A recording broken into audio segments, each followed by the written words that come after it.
All right, we're going to address a video saying facts about the shape of peppers. So, for the most part, all right, let's start here actually. So, what is the shape of a pepper? These are all jalapenos. So, you have this shape and you have the curve shape. I picked these out fresh today.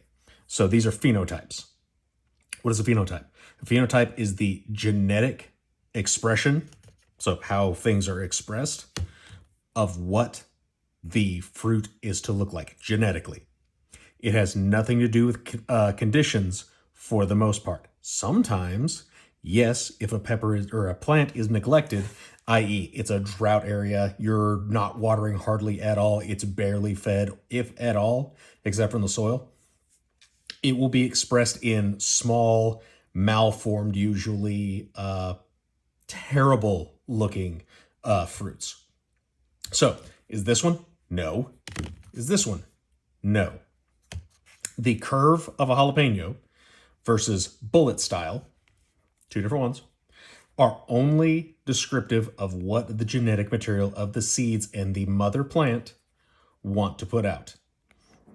These generations are so expressed already that watering and stuff isn't going to affect what shape they come out as. It's what the plant wants to put out.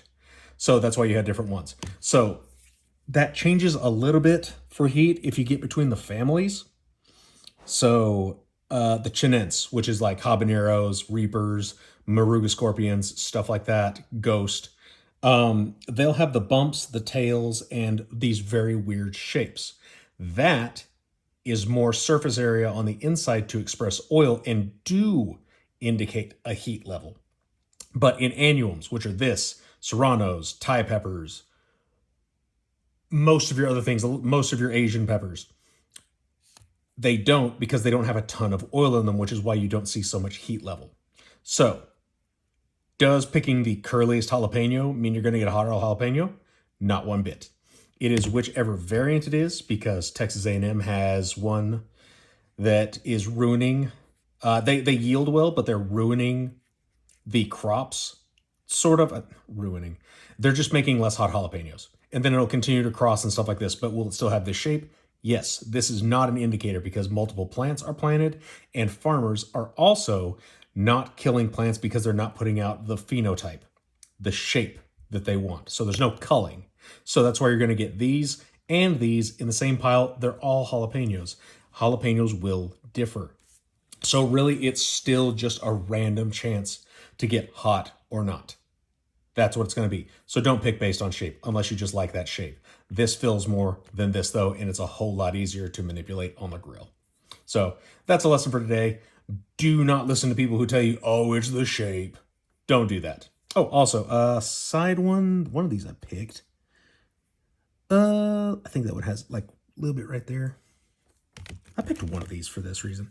There's a thing called, oh, right here. Okay, so that is corking, by the way. So this lends it to two things. This grew very rapidly. So think of these as stretch marks. And sometimes it's due to, say, something either rubbed up against it or like just broke the skin. Sometimes it's scar tissue, but usually it's an indicator of a stretch mark. So that means this jalapeno went through a very fast growth spurt in a very short amount of time, and that's where the skin split.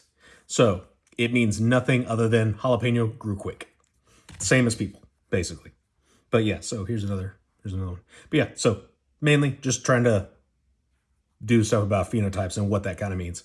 So now you know a new term and what it means.